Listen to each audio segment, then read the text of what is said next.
如果要说适合夏天喝的饮料，那一定是酸梅汤了，既好喝又解暑还养生。这些就是所需要的食材。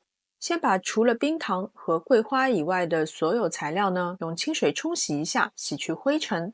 然后把清洗好的材料倒入锅中，再加入3升的清水，大火煮至沸腾以后，加入冰糖，转中小火继续煮1个半小时。时间到了以后，先关火，然后倒入桂花，关上盖子，焖5到10分钟以后，就把酸梅汤滤出，冷藏至少4个小时才拿出来饮用。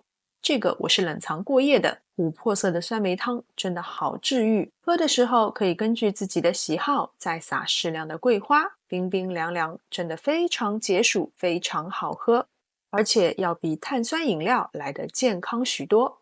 好了，今天的视频就到这边，非常感谢大家的观看。喜欢我的视频，请记得点赞、分享和关注我的频道。我们下次再见。